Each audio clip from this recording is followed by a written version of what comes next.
Bienvenue dans French Baratin avec Cécile, Sibylle et Raphaël.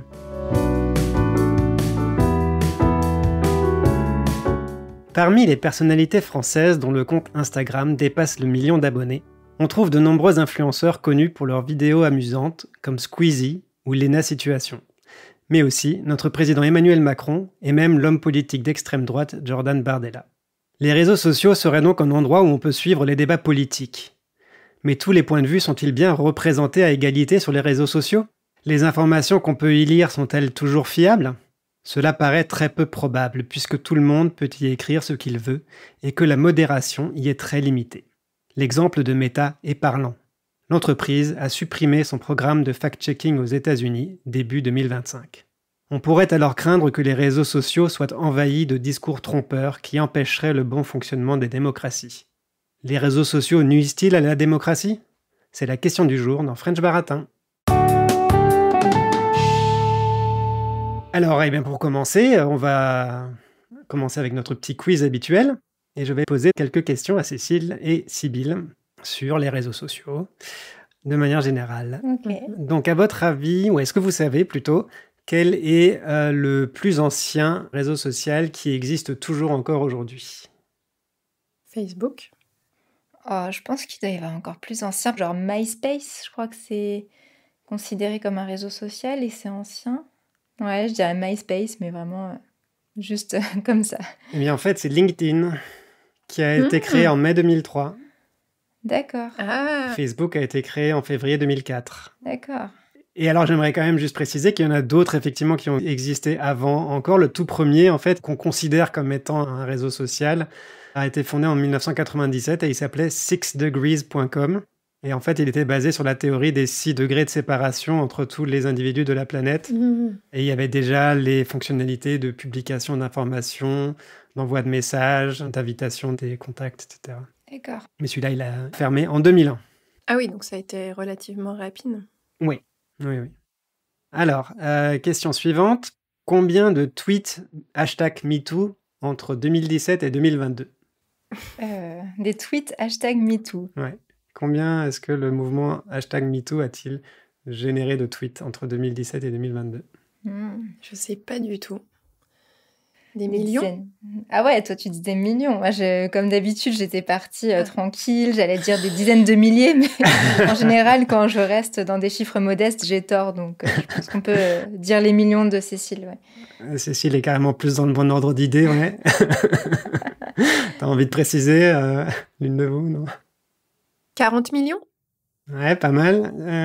Civil ? Ah, faut que je joue aussi. Ah bah oui, allez. Non, parce que les millions, c'était pas mon idée, donc j'ai déjà perdu. Mais bon, on va dire 30 millions alors. C'était 54 millions.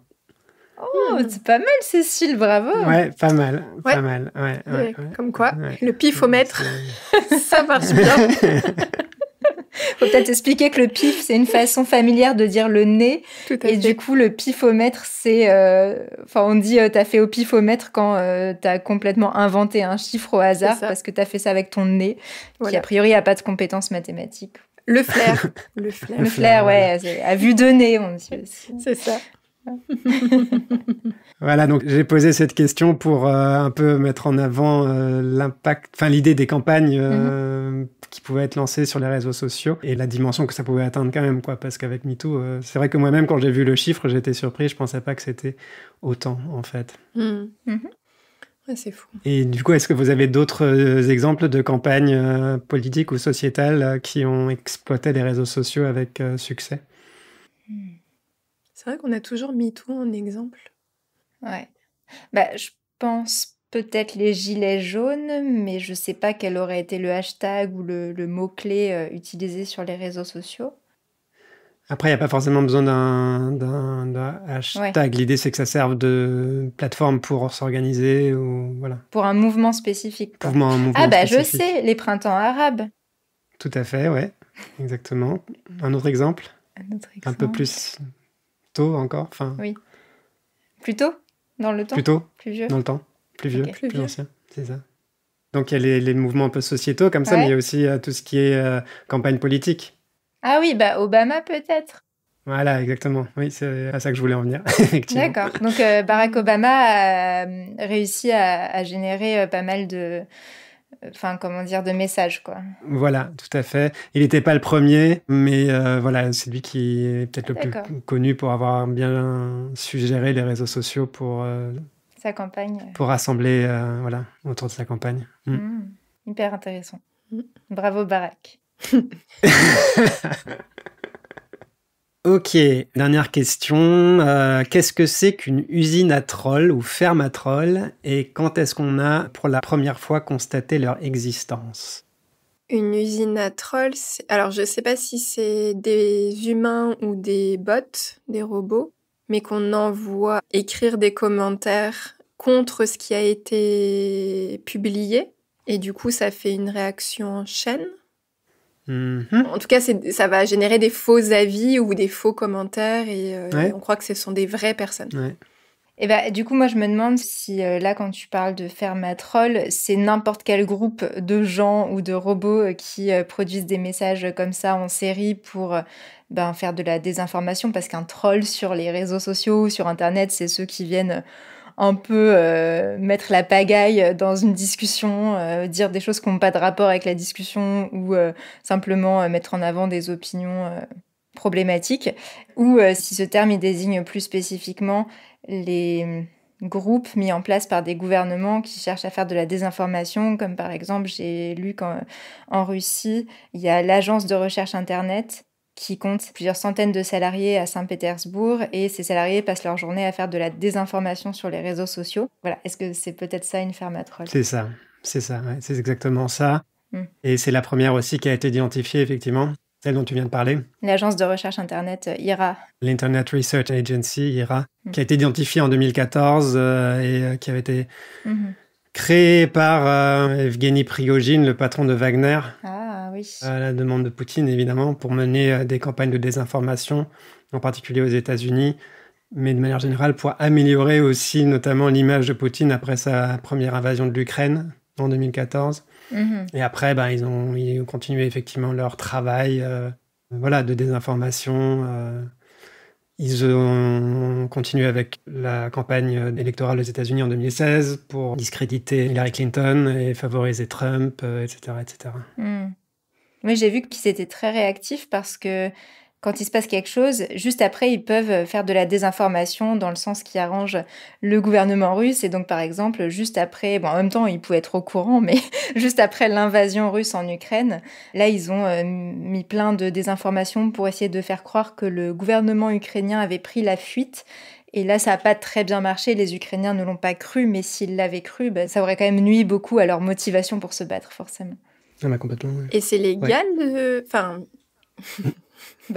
Non, c'est légal en Russie puisque c'est demandé par le gouvernement. Ouais. C'est ça. D'accord, ok. De toute façon, la guerre est illégale en elle-même, quelque part. Donc non, bien sûr, mais en fait, ce qui me perturbe, c'est le fait que ça soit des salariés. Ouais. Avec le contrat de travail, écrire des faux commentaires. Oui, ouais. C'est Poutine qui met en place. Donc c'est parfaitement légal pour eux. C'est vu comme de la communication politique, peut-être, comme une action qui soutient le gouvernement dans ses combats. Hein, donc là-bas, c'est légal. En France, ça le serait pas du tout. Mais c'est fou. Ok, ça commence bien. Oui. On est dans l'ambiance. Bon, on peut peut-être passer aux expériences qu'on a, nous, avec les réseaux sociaux. Ouais. Je vais vous demander déjà sur quel réseau vous êtes présente, depuis quand, et si vous avez constaté une évolution des contenus proposés en termes de qualité, de diversité, de l'information et des opinions. Alors moi, je suis sur 3 réseaux sociaux, si je ne me trompe pas. Le premier, chronologiquement, c'est Facebook, puisque je me suis inscrite sur Facebook en 2007, à une époque où en France, ça n'était réservé qu'à ceux qui faisaient partie de certains établissements de l'enseignement supérieur, dont le mien. Et donc, j'ai vu Facebook énormément changer au fil des années, puisque de 2007 à 2025, il s'est passé beaucoup de temps et Facebook a été ouvert à tout le monde et est passé aussi d'un truc du coup plutôt de jeunes et d'étudiants à toute la population, mais peut-être avec une prédominance un peu plus âgée que nous. Et oui, donc ça a beaucoup changé. À un moment donné, c'était très actif. Il y avait beaucoup d'événements en fait qu'on pouvait organiser sur Facebook. Quand Messenger s'est développé, c'est vraiment devenu le moment où je l'utilisais le plus pour communiquer au quotidien avec des amis. Mais depuis maintenant, je dirais quand même bien 5-6 ans, ça a beaucoup perdu d'intérêt pour moi parce que de moins en moins d'amis publient sur Facebook. On n'organise plus d'événements sur Facebook. Et quand j'y vais, effectivement, je trouve que du coup, les contenus ont beaucoup changé. Au lieu de voir des choses proposées par mes amis, je vois un peu des choses génériques. J'y vais quand même encore parce qu'il y a des groupes que je suis et qui me sont utiles sur Facebook. Mais à part ce que publient ces groupes-là qui m'intéressent, Facebook me propose des tas de contenus et en fait j'ai l'impression qu'ils testent des choses sur moi, mais ça m'intéresse jamais. Mais il y a des phases comme ça. En ce moment, ils me montrent plein d'histoires avec des naissances de triplés ou de quadruplés, mais je pense qu'en fait je me suis arrêtée une fois sur une vidéo comme ça parce que c'était intriguant et du coup ils pensent que je suis une maman de triplés. Enfin je sais pas, mais ils me montrent plus que ça. Et à un moment donné, avant c'était Harry Potter, avant il y a eu les chats, et ça c'est un peu parce que je me suis abonnée à des groupes sur les chats, mais c'est pas resté quand même. Enfin voilà, donc j'ai l'impression qu'ils testent des choses sur moi, c'est pas très politique pour le coup, mais ça m'intéresse pas non plus, donc c'est un peu raté Facebook en ce moment. Instagram, alors je suis surtout pour French Baratin parce que c'est moi qui gère le compte Instagram de French Baratin, donc en général, quand quelqu'un vous répond, c'est moi. Et là, je suis des comptes intéressants grâce à nos sujets. J'aime bien parce que voilà, plus on a d'épisodes, plus il y a de thématiques et plus je suis des gens en lien avec ces thématiques. Et donc ça me plaît, mais effectivement, je vois surtout des contenus en lien avec ce que moi je suis et du coup qui sont plutôt d'accord avec moi. Et lui aussi, Instagram, il teste aussi des choses sur moi. Alors j'aimais bien quand il testait des petites BD, des petites bandes dessinées. J'avais l'occasion de lire. Et en ce moment, par contre, il essaye de me vendre des masterclass de tous les trucs de business possibles. Et ça m'intéresse pas trop. Voilà, j'ai l'impression que maintenant, il essaye surtout de proposer à des gens de m'arnaquer. Ça me saoule.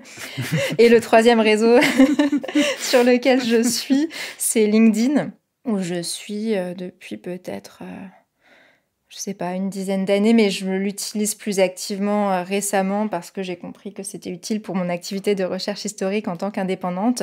Et là aussi, je remarque que LinkedIn est quand même assez influencé par ce que je like. Au départ, c'était un peu tout ce que postaient les gens que je connaissais ou des choses un peu aléatoires. Mais j'ai liké 1 ou 2 posts en lien avec le féminisme. Et maintenant, j'ai beaucoup ça. Mais du coup, là aussi, je remarque qu'en fait, dès que c'est politique, les gens sont plutôt d'accord avec moi sur LinkedIn. Je sais pas si tout LinkedIn est d'accord avec moi, je ne pense pas. Donc, il y a un ciblage qui est fait et qui, pour le coup, est de plus en plus efficace parce que ça me surprend moi-même de passer autant de temps sur LinkedIn, qui pour moi est un outil de travail, mais finalement, c'est vraiment un réseau social et on peut y passer un certain temps à scroller, donc à faire défiler les posts des uns et des autres qui sont en général plutôt plus intéressants en moyenne, je trouve, que ce qu'il y a sur Facebook et même Instagram. Voilà pour mon expérience. Et toi, Cécile ? Alors, sur les réseaux sociaux où je suis présente, ce sont les 3 mêmes. Donc, Facebook, LinkedIn et Insta. Facebook, c'est depuis 2011. Je voulais pas y aller. J'ai découvert ça en 2008, je crois, en terminale. Mais je l'utilisais pas. J'avais pas envie et j'ai essayé de ne pas céder. Et en fait, c'est quand je suis partie en Erasmus que du coup, j'ai des copines qui m'ont créé un compte. Ah, elles t'ont créé un compte ? Ouais, pour pouvoir continuer à échanger. Notamment parce qu'il devait y avoir Messenger déjà à cette époque-là. Et du coup, c'était quand même pratique parce qu'il n'y avait pas besoin d'avoir de réseau. Enfin, c'était juste avec la Wi-Fi. Donc, c'était bien. Et du coup, au début, c'était beaucoup pour les partages entre amis. Alors moi, j'ai jamais énormément posté. Mais en fait, très vite, j'ai trouvé les réseaux sociaux intéressants parce que tu pouvais suivre des entreprises ou des associations qui traitaient de sujets qui m'intéressaient. Mmh. Et du coup, en fait, c'était pas un réseau social au sens amical, mais plus... c'était un peu mon journal, comme un journal papier où je découvrais les nouvelles des sujets qui m'intéressaient. Ouais. Sauf que aujourd'hui, Facebook, c'est quand même un petit peu has-been, on va dire. Mm-hmm. Et du coup, il y a énormément de personnes et d'entreprises qui ont migré sur d'autres réseaux sociaux. Et du coup, aujourd'hui, moi, sur Facebook, j'ai plus rien d'intéressant. Et effectivement, j'ai aussi Harry Potter, Sybille, je sais pas pourquoi. Ah ouais? Ils ont dû faire une grosse campagne pour essayer de vendre des trucs Harry Potter. Ouais, mais c'est comme s'il y avait eu un reset de mon algorithme et qu'il m'envoyait plein de trucs pas intéressants. Et du coup, j'ai pas trop Ouais. compris ce qui se passait. C'est Mm. marrant du coup que tu parles de ça, Sybille, parce que j'ai un peu la même sensation. Et après, pour LinkedIn, je sais plus depuis quand j'y suis. Je dirais peut-être, je sais pas, 2014 peut-être. Je l'ai fait au début, c'était vraiment le côté CV. Mais j'y allais très peu et depuis quelques années, j'y vais plus parce qu'il y a de plus en plus de création de contenu. Et c'est à la fois très intéressant parce que effectivement, enfin, il y a des personnes qui parlent de leurs sujets. Souvent, ce sont des sujets de niche et donc c'est des sujets que parfois que tu trouves pas ailleurs. Mais par contre, ça devient très personal branding quand même et ça devient parfois un peu lisse. Enfin, t'as toujours les mêmes façons de créer ton post. Ouais. C'est un peu casse-pied parfois. Mais bon. Et Instagram, j'y suis depuis 2018. C'est quand je suis partie en Italie, parce qu'on avait fait avec 2 copines, on avait fait un challenge de poster une photo par jour sur Insta. Et du coup, ça a commencé comme ça. Et en fait, c'est là où, pareil, plutôt que de vraiment en faire un réseau social amical, parce que, en fait, mes amis, je préfère les avoir par message ou en vrai, ou voilà, mais j'aime pas trop le côté public. Du coup, j'ai utilisé Instagram comme j'utilisais Facebook sur des sujets qui m'intéressaient.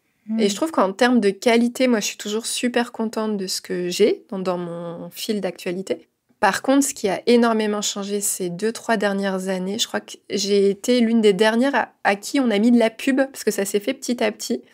Ah oui. Et en fait, c'est insupportable. T'as de la pub tout le temps et t'as énormément de suggestions de posts d'autres comptes. Ouais. Et en fait, quand tu vas sur Insta pour voir ton fil d'actualité, tu te retrouves à pouvoir, scroller pas des heures, mais parfois, parce que t'es happé par d'autres comptes, parce que machin. Et ça, c'est très, très casse-pied. Mais sinon, en termes d'information, je trouve ça génial. J'aime beaucoup Instagram et LinkedIn parce que ça me permet d'apprendre plein de choses sur plein de sujets. Voilà. Et toi, Raph? Ok. Eh bien, moi, je suis comme vous, les 3 mêmes, Facebook, Instagram et LinkedIn. Facebook, je l'ai rejoint en 2007, par là, quand il est arrivé en France, un peu de manière généralisée. À l'époque, ce qui m'avait attiré, c'était le côté retrouver peut-être des amis avec qui j'aurais pu avoir perdu contact, puisque j'ai beaucoup déménagé quand j'étais jeune, dans plein de pays différents, et du coup, l'idée de pouvoir peut-être retrouver des gens que j'avais connus m'avait attiré. Et ensuite, ça m'a aussi été utile pour l'organisation d'événements et de choses comme ça, parce que je faisais partie d'une association, le United World College, en fait, qui est un groupement de lycées internationaux, mais qui organise aussi des stages. J'avais participé à un stage en 2000, et puis donc régulièrement, tous les ans, on faisait une réunion dans un pays différent et en Europe, globalement. Et voilà, et on s'est beaucoup servi de Facebook, du coup, à partir de ce moment-là, pour organiser nos réunions. Donc, il y a eu ça, Messenger en particulier, effectivement, aussi, pour échanger au début, avant l'arrivée de WhatsApp. Et puis, voilà. Après, en ce qui concerne LinkedIn, c'est le deuxième que j'ai rejoint. C'était vers 2010, je dirais. Comme tu disais, Cécile, je crois, c'était un peu en mode CV pour trouver un emploi, mais c'est vrai qu'assez vite, je m'en suis pas tant servi que ça parce que je suis finalement rentré dans un métier dans lequel LinkedIn n'était pas forcément utile pour trouver des clients. Donc j'ai un profil LinkedIn, mais qui ne correspond même pas vraiment à ce que je fais et je m'en sers quasiment pas et c'est très rare que j'aille dessus. Pour ce qui est d'Instagram, je pense que je ne sais plus exactement quand je l'ai rejoint. On l'avait aux États-Unis, tous les deux. Même 2015, quand on est allé aux États-Unis la première fois. Ouais, c'est ça. Il me semble que c'est à ce moment-là que je l'ai installé. Et l'idée, je pense qu'aussi, c'était de partager des photos, du coup. Hein, Peut-être, ouais. voilà. Je sais pas. Tu étais avant moi. Ah oui, d'accord, ok. Bah voilà, mais bon, Instagram, c'est pareil, j'y vais assez peu. Comme vous disiez toutes les deux, hein, l'évolution, ça a quand même été d'un réseau où on voyait les contenus de nos amis et des choses comme ça, et vers quelque chose où on a maintenant beaucoup de choses, même qui nous intéressent pas forcément. Moi, je trouve, enfin bon, Cécile, toi, tu disais que tu trouvais des choses intéressantes, c'est pas ça que t'as dit. Oui. Bon, c'est peut-être aussi parce que j'y vais plus. Donc du coup, l'algorithme sait pas quoi me sortir et me sort des trucs pas intéressants. À mon avis, ça doit tenir à ça. J'ai arrêté d'y aller parce que justement, j'en pouvais plus de ce qu'on nous impose comme ça, ce fonctionnement par l'engagement où tu ouvres et tu vois des posts et tu veux savoir la suite et tu regardes le prochain et tu regardes le prochain et tu regardes le prochain et au bout d'un moment, tu te rends compte qu'en fait, tu avais eu des trucs que tu n'avais pas besoin de savoir en fait. C'est clair. Et que tu avais perdu une demi-heure à regarder des trucs que tu n'avais pas besoin de savoir. Et voilà. Et donc, du coup, j'ai arrêté de me servir en fait des réseaux sociaux globalement la plupart du temps. Une précision, parce que j'aime beaucoup les réseaux sociaux, mais je me rends compte du gouffre en termes de temps que ça peut représenter. Et je me fais régulièrement des détox Ah oui, c'est vrai.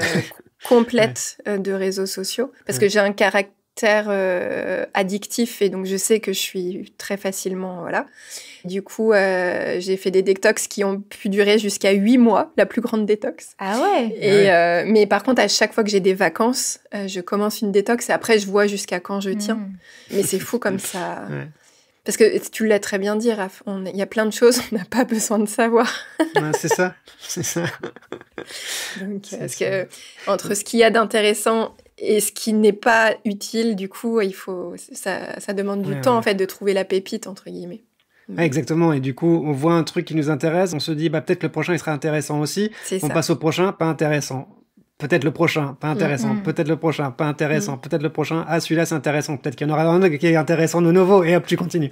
Ouais. Et c'est tout à fait ça. Ça fait un peu penser aux applis de rencontre. Je pense à notre épisode sur le sujet. Tout à fait, ouais. Oui, tout à fait. Pour garder les gens sur les applis.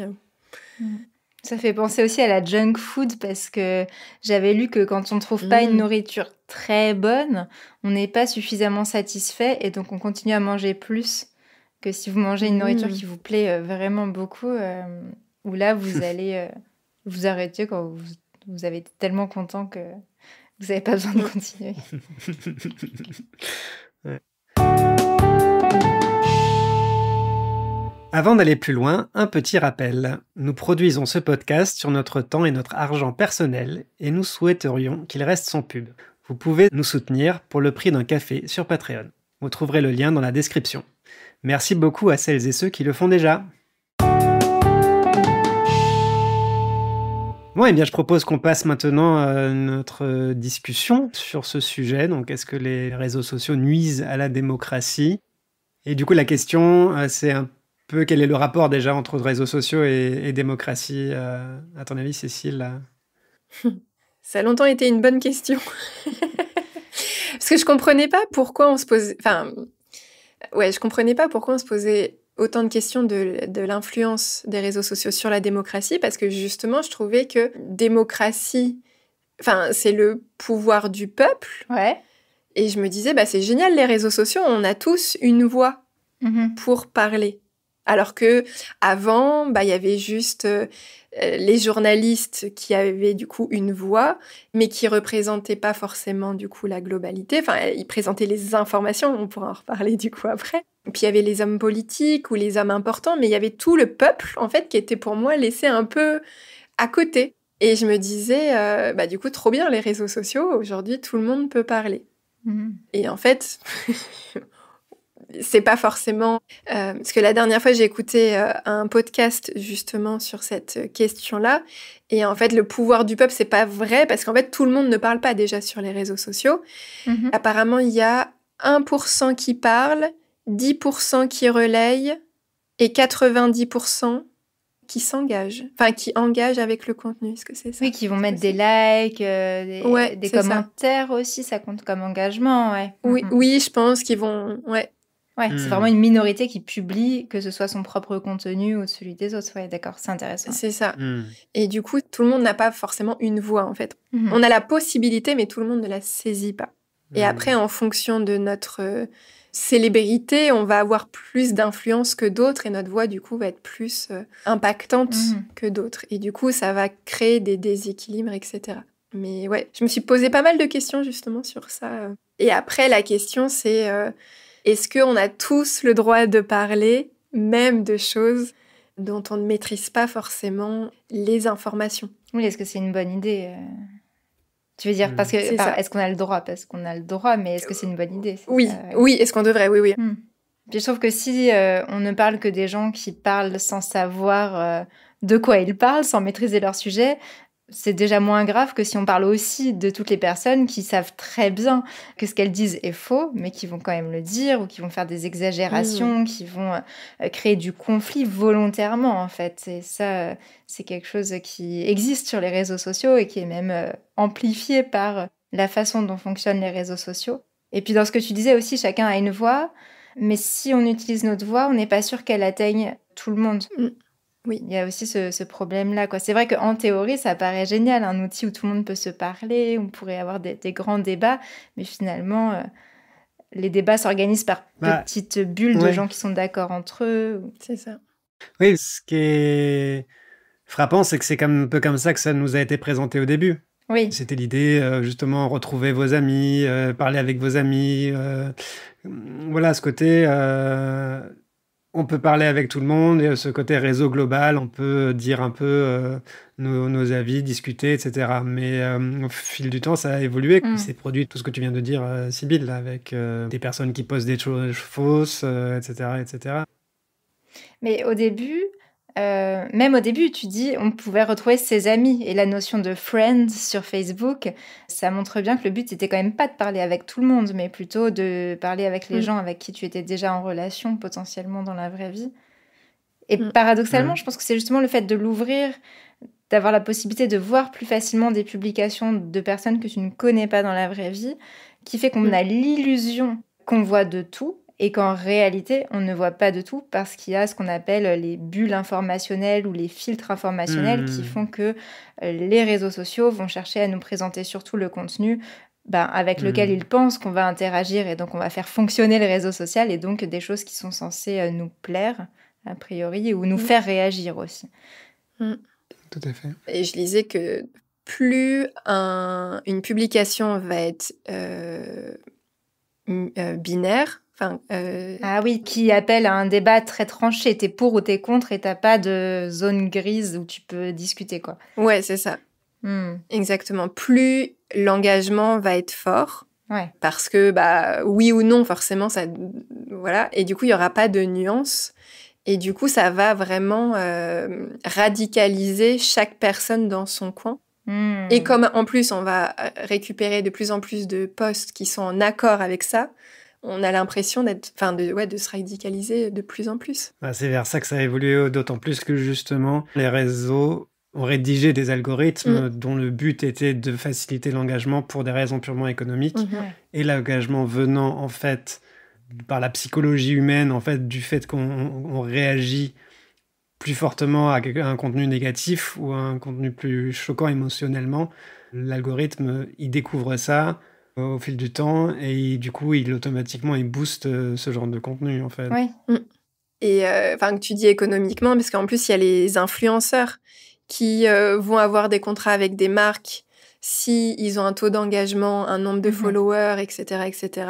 Donc, même eux, ils ont tout intérêt à faire ce qu'on appelle des publications un peu putaclic pour justement créer... Donc, en fait, ils font eux-mêmes partie du système. Enfin, c'est un cercle vicieux qui n'en finit pas. Et c'est terrible. Et en même temps, moi, je vois bien même sur les réseaux sociaux, mais sur les mails aussi, si le titre est un peu binaire, du coup, tu te dis, tiens, il y a quoi derrière et tout ça. Donc, en fait, tu vas voir. C'est terrible. Parce que, je peux peut-être t'expliquer ce que c'est que putaclic. Ouais.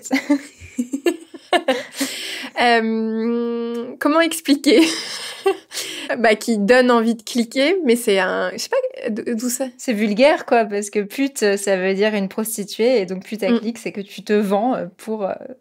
tu ferais tout pour qu'on clique dessus. C'est ça. C'est un très joli mot. J'ai oublié de parler de YouTube tout à l'heure quand je parlais des réseaux que j'utilise, et c'est vrai que YouTube en est un quand même aussi. Là, pour le coup, j'utilise assez souvent, et j'ai vraiment constaté une évolution très, très marquée au niveau des vignettes et des titres, avec à chaque fois un titre et une vignette qui met en avant la plupart du temps un micro-aspect de la vidéo, en l'exagérant à fond, de manière binaire, effectivement, ou de manière choquante, pour vraiment me forcer à cliquer. Et parfois, je vois le truc et j'ai envie de cliquer dessus, mais ça m'agace, parce que je sais que, en fait, voilà. Et même si je sais pas, je clique dessus. Et en fait, au bout de 10 minutes, je me rends compte qu'en fait, le mec, il a toujours pas parlé de ce qu'il y avait dans la vignette ou dans le titre. Ouais. Et... Donc, voilà. C'est comme le passer de A1 à C2 en français en 6 mois. Ce n'est pas possible, parce que ça se voit tout le temps dans les vidéos YouTube. Ah ouais. J'exagère peut-être un chouïa, mais en fait, t'as envie de cliquer parce que t'as envie de dire, punaise, comment ils ont fait pour apprendre le français en aussi peu de temps? Enfin, je parle du point de vue d'un étranger qui apprend le français. C'est fou, quoi. Ah ouais. Et je me dis, mais... Et t'as envie de cliquer parce que tu te dis, punaise, s'il a le secret que moi, j'ai pas trouvé, bah du coup, voilà, Ouais. quand t'es influençable, c'est super dur, Ouais. quoi. Ouais, même quand t'es pas spécialement influençable, tout le monde, c'est humain. Oui, oui. C'est parfaitement humain. Mais c'est drôle parce que justement, ce que tu dis, ce genre de titres chocs qui te promettent des choses impossibles, comme comment passer de A1 à C1, C2, C1, déjà, c'est pas mal. en 6 mois. Et ben, ça permet d'introduire ensuite un autre type de titre choc, parce que j'ai vu la recommandation par une Instagrammeuse que j'aime beaucoup par ailleurs, mais elle donne des recommandations pour que les gens cliquent sur tes posts et s'engagent, c'est de commencer par « Je vous ai menti ». Oui. Donc tu vois, tu fais un post qui vend des choses impossibles et après tu dis « Je vous ai menti ». Et donc tout le monde se dit « Pourquoi elle nous a menti ?» Et va cliquer aussi dessus. De toute façon, dans les formations de community management, on apprend toutes ces phrases qu'on peut mettre en début de post parce que du coup, tu as envie de rester jusqu'à la fin. C'est génial comme phrase de ce point de vue-là. Je vous ai menti. On est tous immédiatement choqués par « Oh, le mensonge, c'est quoi le truc secret derrière ?» On veut tout de suite savoir. Et clac, tu vas, tu cliques. T'es happé. Ouais. Alors que si tu prends un chouïa de recul, tu sais bien qu'en fait, ça va être on va juste jouer sur ta réaction émotionnelle immédiate, en fait. Et c'est comme ça que ça fonctionne. Et ce côté très binaire où on a l'impression qu'on est forcément obligé d'être à fond pour ou à fond contre, ça c'est intéressant parce que j'ai vu que justement les États étrangers, en particulier la Russie qui revendique en fait de faire de la désinformation, donc c'est pas quelque chose de secret et c'est quelque chose qui a été beaucoup prouvé. Eh bien, ils ont changé de stratégie en fait. Au départ, ils mettaient vraiment l'accent sur la création de faux contenus par eux-mêmes, donc des fausses informations qu'ils allaient diffuser. Et en fait, depuis quelques années, ils préfèrent observer un peu les failles des sociétés occidentales, les débats qui font mal un petit peu, et justement amplifier les contenus qui donnent l'impression que c'est tout blanc ou tout noir. Voilà, donc ils jouent vraiment sur cet aspect binaire pour nous donner l'impression qu'on peut plus avoir un discours mesuré et qu'on peut plus s'entendre. Et typiquement, qu'on peut plus... c'est même pas qu'une impression. Oui, mais ça va contribuer au fait qu'on n'arrive plus à s'entendre, en fait. Et donc tout ce qui est un peu discussion complexe, où on essaye de se mettre d'accord sur certains points, même si on ne l'est pas sur d'autres, ça va plus du tout se voir parce que voilà, ils vont pousser tout ce qui est à fond dans un sens ou dans l'autre, même sur des trucs à la con. Hein. J'ai vu la Russie avait par exemple poussé des contenus sur les punaises de lit pour faire stresser les gens en France, pour leur faire croire qu'il y avait vraiment un gros problème de punaises de lit, en particulier, soi-disant dans les métros parisiens, on pourrait attraper des punaises de lit. Voilà, donc pour créer un peu d'angoisse et faire penser aux gens que rien ne va, et donc il faut faire un vote d'extrême droite, voilà, un vote radical qui plairait bien à ceux qui poussent ces contenus, parce que de toute façon, voilà, on peut pas être modéré. Mais aussi pour casser l'accord entre les partis qui ne sont pas d'extrême droite aussi, pour que droite et gauche plus classiques ne puissent plus s'entendre en ayant l'impression qu'on n'est vraiment pas d'accord, quoi. Et ça, du coup, voilà, c'est à la fois les algorithmes qui aiment bien ces contenus extrêmes, et c'est aussi ce qui est poussé par des gens plutôt malveillants. Ouais. Il y a aussi TikTok avec la Chine, en fait. TikTok sert un peu de capteur et ils s'en servent pour orienter les opinions, en fait. Par exemple, ils ajustent les algorithmes pour amplifier tel mouvement ou tel mouvement. Ça a été le cas apparemment pour les gilets jaunes. Ah oui. D'après ce que j'ai entendu dans un podcast. Ils ont amplifié les gilets jaunes ? Ils ont amplifié les gilets jaunes en ajustant l'algorithme pour pousser les contenus dans ce sens-là. Et du coup, en parallèle, le truc, c'est que tous les réseaux sociaux, évidemment, ils gardent les informations de nos comportements. Ils savent que tu as cliqué sur telle ou telle chose, que c'est ça ou ça qui t'intéresse, que ça tu aimes, ça tu n'aimes pas, etc., etc. Ces informations sont gardées et peuvent être aussi réutilisées plus tard ou à des fins autres que purement économiques selon les réseaux sociaux. Donc, par exemple, chez TikTok, puisque c'est aux mains du gouvernement chinois, plus ou moins. Oui, bah, tout à fait. Il y a le Parti communiste qui contrôle l'activité de Douyin, qui est l'entreprise chinoise qui gèrent TikTok. Et ils peuvent donc décider à tel moment de booster une campagne en faveur de la prochaine élection présidentielle, en faveur de Bardella, et voilà quoi. Chose qu'ils ont faite, et c'est très intéressant. J'ai écouté un podcast où il y avait des spécialistes de ça, et il y avait notamment David Colomb, qui est un ancien prof que j'ai eu, un prof d'histoire, et qui s'intéresse à ce sujet maintenant. Et il expliquait qu'en fait, on peut détecter le fait qu'il y a une manipulation de l'algorithme en faveur de Jordan Bardella lors des dernières élections législatives françaises, parce qu'il a une courbe de croissance de son compte TikTok qui est parfaitement rectiligne et qui est beaucoup trop régulière pour que ce soit réel, en fait. Quand un compte progresse de manière authentique, il va y avoir des pics, des moments où il y a un peu une mobilisation et des moments où c'est moins le cas. Et en fait, le fait de voir une courbe toute droite, c'est une preuve, en fait, qu'il y a eu une manipulation de l'algorithme en sa faveur, en la faveur donc de Jordan Bardella, qui est un représentant de l'extrême droite en France. Ouais. Mais donc une courbe de nombre d'abonnés ou de vues ou de... De ses vues et de ses abonnés. Une courbe étonnamment linéaire. Si on compare avec d'autres, même Marine Le Pen, par exemple, n'a pas fait l'objet de cette poussée. Et elle n'a pas une courbe aussi rectiligne. Marine Le Pen, qui est une autre représentante de l'extrême droite. Ouais. Mais du coup, quand on pousse les algorithmes à envoyer, par exemple, Jordan Bardella, l'objectif est d'aller vers les personnes qui sont indécises ou d'aller déjà vers les personnes qui sont extrême droite?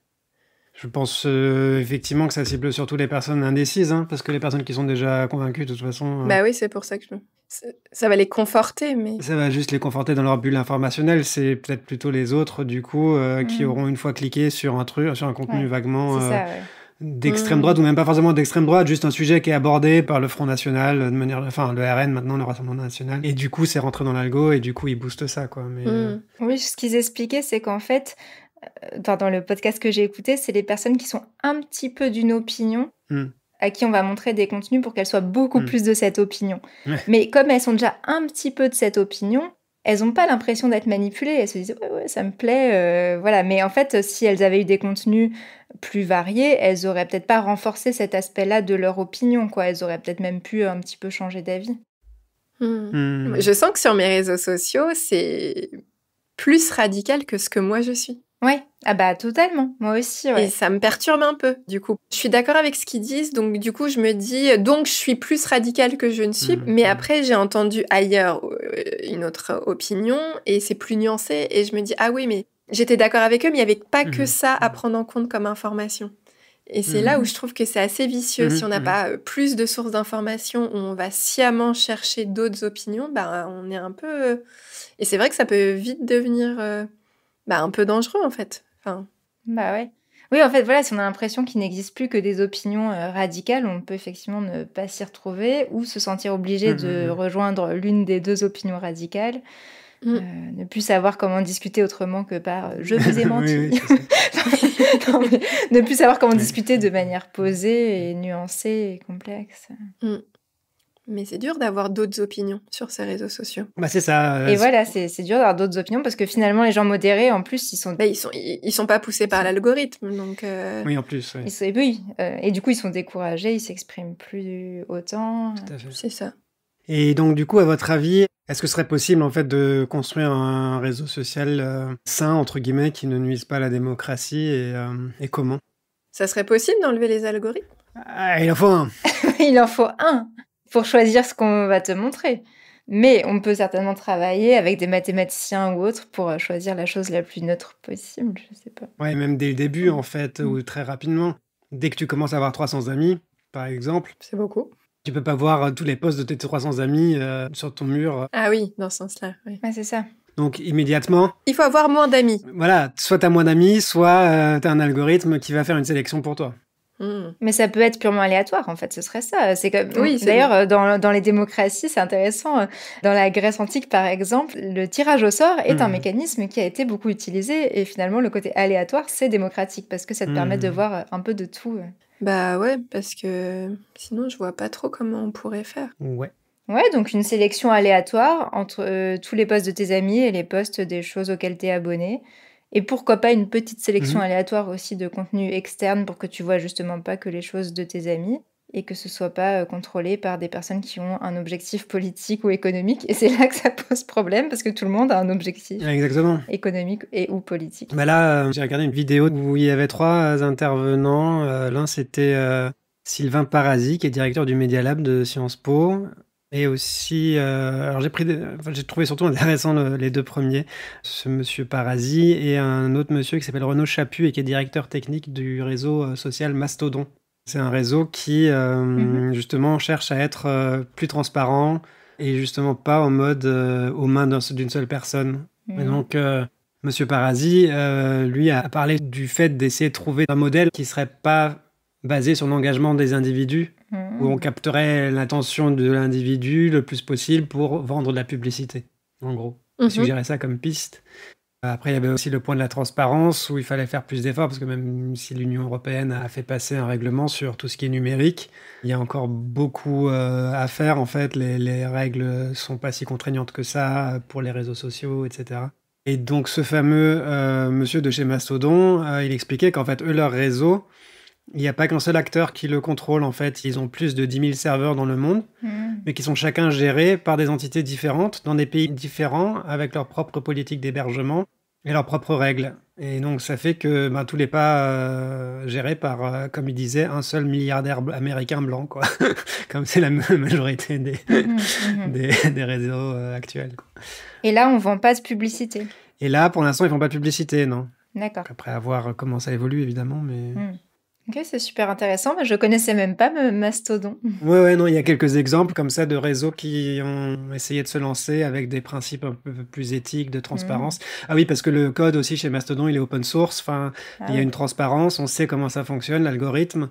C'était l'un des points que mettait aussi en avant ce monsieur Parasi, c'était l'importance d'avoir un accès à l'algorithme et au fonctionnement pour les chercheurs, pour les journalistes, pour savoir exactement comment ça marche ce truc et dire et alerter potentiellement sur des dérives ou des modes de fonctionnement qui seraient mauvais pour la société, mauvais pour la démocratie, etc. Ça, c'est intéressant parce que j'ai lu aussi que les journalistes souvent se faisaient eux-mêmes avoir parce qu'ils savent pas forcément ce qu'un algorithme peut faire. Et par exemple, pour le fameux Jordan Bardella, beaucoup de journalistes ont dit il plaît beaucoup aux jeunes, ses contenus sont dans l'air du temps, mais ils n'ont pas relevé le fait qu'il y avait aussi une manipulation au niveau de l'algorithme pour le favoriser. Et donc en fait, ils vont finalement, en faisant un article qui dit Jordan Bardella plaît aux jeunes, ils viennent valider cette idée. Ouais, complètement. Mais donc ouais, hyper intéressant. Eh bien, en conclusion, de quoi rêvez-vous pour les réseaux sociaux ? Cécile, as-tu un rêve ? Je rêve d'un monde sans pub. Ah oui, c'est vrai. Non, et en plus, je dis ça, mais ils ont récemment proposé le fait de payer et de ne plus avoir de pub. Et pour autant, quand on n'a pas payé pendant très longtemps, c'est dur de payer. Ah bah oui. Surtout que tu veux pas payer des gens qui ont des algorithmes pareils. Oui, d'autant plus. Mais c'est sûr que les réseaux sociaux se sont fondés aussi sur ce modèle de gratuité, en gros. Donc effectivement, c'est ça. Ouais. L'internet le monde en général, digital, c'est... Ouais. Mais je rêve de réseaux sociaux sans pub. Et ouais, je rêve peut-être qu'on puisse pas suivre des milliers de comptes, qu'on soit un peu limité pour que justement peut-être l'algorithme n'ait pas à faire ce travail, ou justement avoir un algorithme qui soit aléatoire et qu'on puisse suivre les publications des comptes qu'on suit, mais avoir aussi des suggestions de choses dont on n'a pas l'habitude. Voilà. Sybille ? On vient de parler des possibilités pour faire des réseaux sociaux plus sains, mais comme les réseaux sociaux les plus utilisés ne sont pas sains, je pense que ce dont je rêve, c'est qu'on soit plus nombreux à avoir ces problèmes en tête et à avoir le courage aussi, parce que c'est pas facile de venir commenter quand on voit des publications qui disent n'importe quoi, qui font de la désinformation ou qui portent des messages de haine, par exemple, qu'on soit plus nombreux à oser commenter et faire un peu de fact-checking, donc de montrer que les informations sont fausses et pourquoi elles sont fausses, parce que ça, j'ai lu que ça marchait bien, mais simplement, c'est pas forcément facile parce que c'est forcément une relation un peu conflictuelle, même si on peut le faire de manière bienveillante en disant je vois pourquoi vous pensez ça, mais voilà telle source qui montre que ça n'est pas vrai, ou voilà une autre manière de penser. Voilà, donc je pense qu'on peut aussi agir sur les réseaux sociaux tels qu'ils sont en proposant d'autres points de vue. Quand par hasard on tombe sur quelqu'un qui n'est pas d'accord avec nous et surtout fait de la désinformation, donc, parce que ça peut marcher et ça peut justement permettre de faire en sorte que les personnes qui ne sont pas encore très convaincus voient qu'en fait, il y a un autre point de vue possible, et notamment un point de vue plus nuancé. Et c'est quelque chose que j'ai fait très rarement. Je l'ai fait 3 fois, je pense, dans ma vie. Ça m'a demandé à chaque fois pas mal de courage parce que j'aime pas du tout le conflit. Mais j'étais plutôt contente de l'avoir fait parce que tout de suite, j'ai vu qu'il y avait des personnes qui me disaient « Oui, effectivement, vous avez raison ». Et du coup, hop, le débat était un peu recadré. Donc, par exemple, je l'ai fait le plus récemment, c'était en dessous d'une publication d'Emmaüs, donc qui est une association qui propose des objets et des vêtements pas très chers pour les personnes dans le besoin. Ils ont fait une publication, je sais plus quelle était la publication, mais il y a quelqu'un en dessous qui avait commenté en disant en gros les migrants profitent du système, volent nos biens, etc. Et ils nous envahissent. Je crois que c'était ça le propos plus ou moins. Et moi j'ai commenté en expliquant un peu avec des chiffres que non, les migrants ne nous envahissaient pas, qu'il y avait beaucoup plus de migration entre pays du Sud par exemple qu'entre le Sud et le Nord. Enfin voilà, j'ai essayé de donner des données objectives pour montrer que cette impression d'être envahi par les migrants n'était pas juste, et en plus que aussi les migrants ne profitent pas de notre système parce que dans la plupart des cas, ils n'ont pas le droit à grand-chose, et en plus, quand ils ont le droit à quelque chose, ils sont nombreux à ne pas en profiter. Voilà, donc vraiment, j'ai donné des chiffres exacts, et c'était un peu dur parce que j'avais pas envie de rentrer dans le conflit, mais j'étais plutôt contente d'avoir osé le faire. Voilà. Donc mon rêve, c'est qu'on ose un petit peu plus faire du fact-checking et puis répondre aux messages très négatifs qu'il peut y avoir sur les réseaux sociaux. Et toi, Raphaël, de quoi rêves-tu ? Ouais, je trouve intéressant ce que vous dites toutes les deux sur le fait de présenter d'autres points de vue, parce que justement ce qui se passait avant un peu les réseaux sociaux aussi, c'est qu'on était potentiellement plus exposés à d'autres points de vue, parce qu'on connaissait d'autres gens qui avaient peut-être pas les mêmes opinions, ou en tout cas on avait plus l'impression de discuter avec des gens différents, voilà, alors qu'aujourd'hui on est, en tout cas dans les réseaux sociaux, complètement isolé dans cette bulle et cette zone de confort d'information en fait.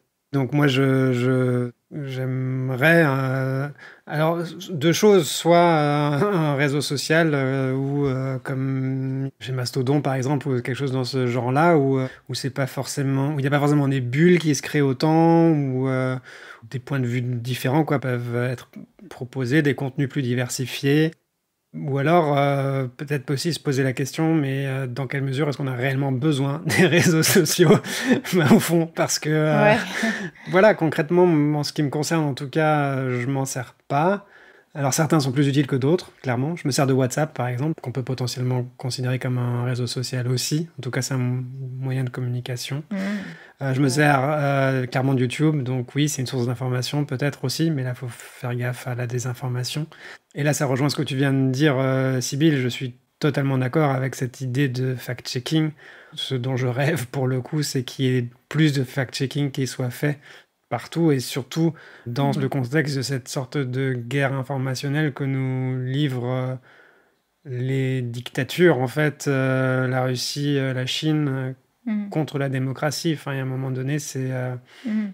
faut se défendre, entre guillemets, quoi. Et ça passe par du fact-checking, ça passe par du debunking, comme on dit. C'est quoi ? C'est le fait de dire, il y a tel mythe et en fait, c'est faux, quoi. L'éducation aux médias, j'en profite. L'éducation aux médias, absolument. On n'en a pas parlé, parce qu'il y a trop de trucs à dire, mais... Trop de trucs à dire, mais absolument, ouais. Ouais, donner les outils aux enfants, mais aussi aux adultes pour bien comprendre ce qui est vrai, ce qui l'est un peu moins dans tous les types de médias, ouais. Voilà, j'espère que cet épisode vous a plu et qu'il vous a permis d'apprendre des choses sur les réseaux sociaux. Et à propos de réseaux sociaux, vous pouvez nous rejoindre sur Instagram ou sur Patreon, où nous proposons du contenu supplémentaire. Le lien est dans la description. À bientôt dans French Baratin. À bientôt. À bientôt.